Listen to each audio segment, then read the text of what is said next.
What's going on, guys? We are back with another video. We're going to finish up, wrapping up Esports World Cup with just 5 questions that I think we all have to ask going into the RLCS year based on the Esports World Cup. I know this video is a little bit late. It's been a busy time, but let's just get straight into it. I'm not going to keep you here too long. Just wanted to kind of talk through these points. First, question number 1. I think the number 1 question everyone's going to come out. It's like, can the Falcons do what they just did in the RLCS? And I think that answer is a very plausible yes, I would say. I get that maybe they didn't play the toughest competition in the world, looking back now. But that's still a very high-quality win against a very good France team. We'll talk about the France team in question number 2. But I think the main thing for the Falcons, they have looked like the best team in the world at multiple times throughout the RLCS year, last year. But when it came down to the getting over that hump, they just couldn't do it, right? And maybe that's nerves. Maybe that's just, I don't know. It's probably just nerves, like, honestly. But to take the Esports World Cup, I'm sorry, not the Esports. Oh, did I say that before? FIFA E World Cup. I know, it's very confusing. The FIFA E World Cup championship in their home crowd, or with their home crowd, I should say. A lot of pressure on them for that. And I get, again, maybe that French team maybe wasn't the best French team, but still, it doesn't matter. That's still a very high-quality win in a high-pressure moment, and maybe that is what they needed, right? They just needed to do it once to know that they can do it, so they have that confidence going in, and we'll see if they can carry that into the RLCS season. I would probably have them power ranked probably number 3 out of all teams going into the RLCS year. But that's just me. But you could honestly swap any of the top 3. That would be Vitality G2 or the old G2 and Falcons. So we'll see how that all plays out. Next up, question number 2. And I think this one might rub people the wrong way, but should Vatira have been on that French team? I think that is a very good question. Obviously, Ferrer was the coach, which should Ferrer have been the coach? Because then he pulls Vatira onto the team, possibly. I don't know. It's hard to tell exactly how this team is formed. Obviously, it was probably a player decision with the coach. But this is just a question I have, right? I'm not saying it's necessarily a question that needs an answer of he should have absolutely not been on the team. But when France doesn't win, then you could be like, where's Exotic, right? Exotic, who is now with 2 of the members that were on the French team, would have had a lot more practice time, would have been probably a better team in the moment should he have been there. He was also, the World Championship MVP, played pretty well there, probably one of the best players in the world right now. And I think that question has to happen when France loses.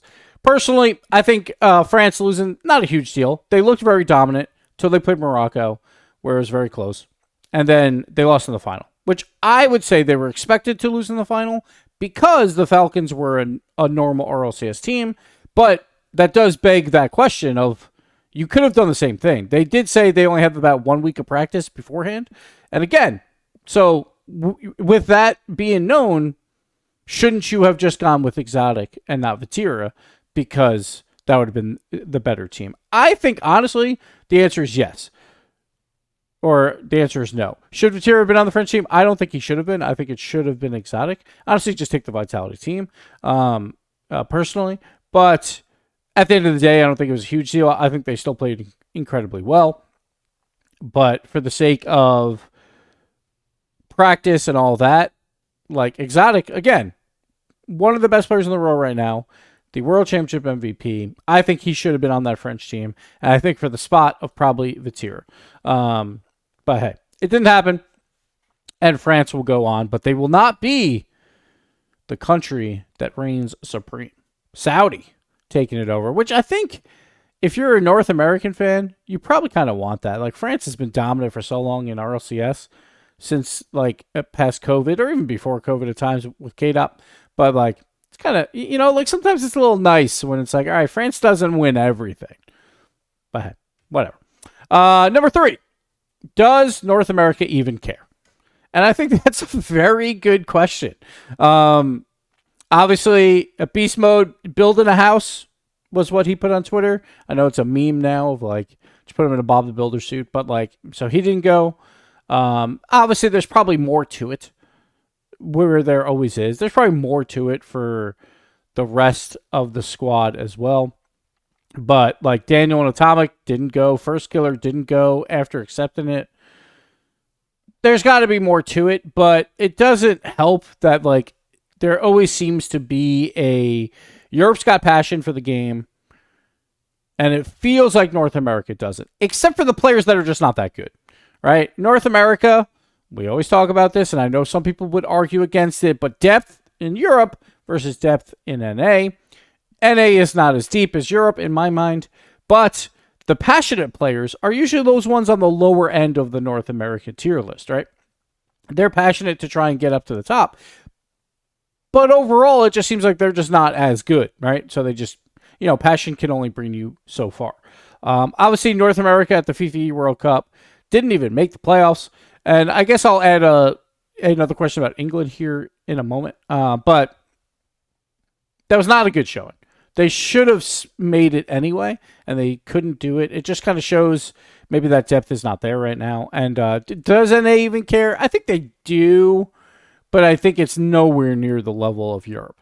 And that, again, could cause problems. Like the G2 team, very talented team. But will that talent continue throughout this year, right? And I think they care. But sometimes it doesn't show it in the public, right? And that's kind of tough. And I don't know, NA. I want to see something that North America this year. I could see North America not winning anything this year. But that G2 squad, I think, is obviously in the running. They have been a very talented team all year. Probably number 2 team overall, I guess. Maybe number 3. Depends how you want to look at it. They're probably number 2. But I don't know. It just feels bad to be an NA fan sometimes when you're like, hey, USA, show up at this World Cup, and then like no one shows up. And then you throw out like your 3rd or 4th best team, maybe 5th best team in NA, and like I don't want to give them any crap about it. Like they definitely should have performed better than they did, but hey, at the end of the day, they showed up for USA while others did not, so you can't really fault them too much. But on the other side, England too. Like England had a very bad tournament when they should have been a top 2 team in their group, and kind of shows like, is this why Rise is very likely going to MENA? Maybe because at first a lot of people were like, oh, this Team England, they're probably going to team up for European RLCS this year. And then rumors started happening that Rise is going to MENA. Was that because of the poor performance of England or not? I think Rise probably he probably got a bag, and he's probably like, yeah, like I'm going to take it. And I don't blame any player for doing that. Make as much money as you can while you're a pro. But maybe England has to be a little bit worried. And I guess that leads to another sub question of like, maybe apparently Jack should have been on that team. Maybe not. I don't know. Hard to tell. Question number 4. I guess we're at 5 or 6 at this point. But does Game 2 even matter in a best of match? Me and Wavefunk always have this theory that when we get into bracket in RLCS or anything, best 7s, long series, does anyone remember Game 2 ever? And I think that question was put to the forefront here with the FIFAe World Cup format.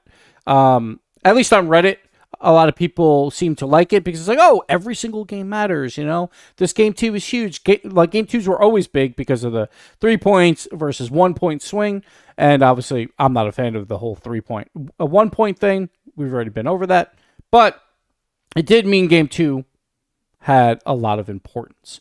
And I think that does lead to a question like I think you still need those long series, the best of series for the quarterfinals and all that stuff. But like, can anyone remember Game 2 of, I don't know, France, Morocco? I'm not sure if you could. I'm not sure. So it was a cool format in terms of like, let's give us something different. I think there is some tweaks to it. Like I think there's some always like like people get excited about just like, oh, it's something new. So like, let's only look at the positives, right? And I think like if you take a step back, like people are like, oh, it came down to the last match. How cool is that? It's like, well, every other format comes down to the last match because it's built in. So we got the best case scenario, I would say, in both those groups, that it really came down to the end. Still very exciting. My only qualms with how they did it was the length it took, because it takes a lot longer. It was like 9.5 hours for about 28 games. At least that was on, I think, day one of the FIFAe World Cup. While if you look at the World Championship, it had 27 games, and it was like 6.5 hours or so for the first round of Swiss. And that was with a lot of 3-0s and stuff. There's eight matches still. So it's like, and that's with the pre-shows and all that built in. So it did take a very long time, but obviously there was more games going on at the same time, I guess. But I did love how quickly they would snap from game to game once, like, especially on day two when games were starting to get like blowouts. They would just be like, all right, let's just move over here because this game's close, right? So that was really cool. I did like that all the teams were just out there. I think they probably could have had like really short breaks in between matches, because like everyone was just playing anyway.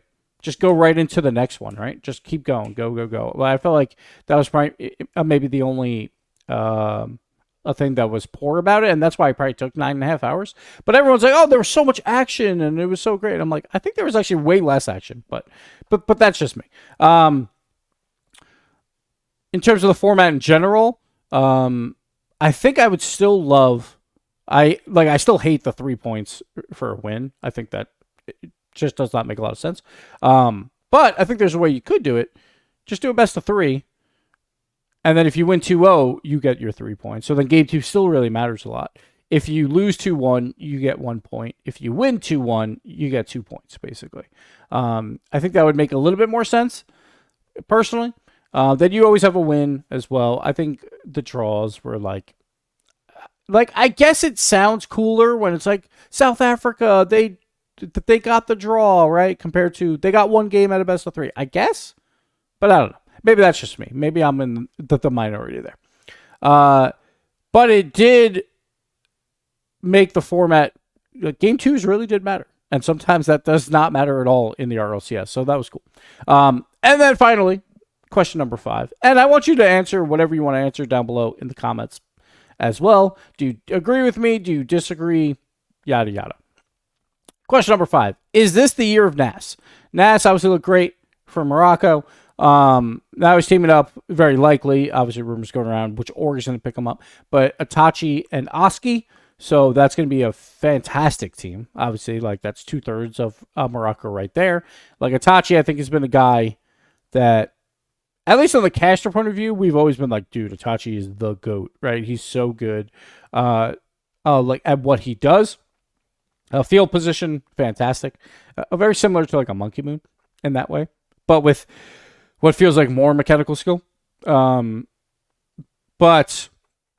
Itachi and Nas and Oski, that is going to be a World Championship contending team. I think they're obviously going to be overshadowed a bit in Europe by the 2 top dogs, but I can see them getting up to number 2. I think Vitality is the better team. Then you got K Corp, and I'm not so sure. Like, I think they could battle there, right? I think they will win a regional or an open at some point. So I'm going to be on the lookout for Nas. Obviously, last year didn't go his way in North America, obviously losing all those quarterfinals. So it could have been different there as well. But I think Nas is going to be one of those players, maybe in the MVP talks. I assume he'll get overshadowed by Itachi on his team for the year. But I think Nas is going to have a great year. So look out for him. And that's it. Those are my questions. We're going to go into RLCS soon. We'll probably do a couple rule book videos or maybe one. I'm not really sure. I haven't dove too deep into it yet. But we're going to do that before this Christmas holiday. I'll probably just record it probably right after this, but we'll put it out on either Monday or Saturday, depending on if I get 2 videos out or not. Sorry, not a lot of videos. We'll be ramping up a little bit more as RLCS gets on the way. Maybe we'll bring back the Gibbs and Wavepunk power ranking show. But we'll see. We'll see how it all plays out. Hopefully I'm back for RLCS. It's not official yet. I'll let you know when it is. But yeah, that'll do it for me. Thank you so much. Bye-bye.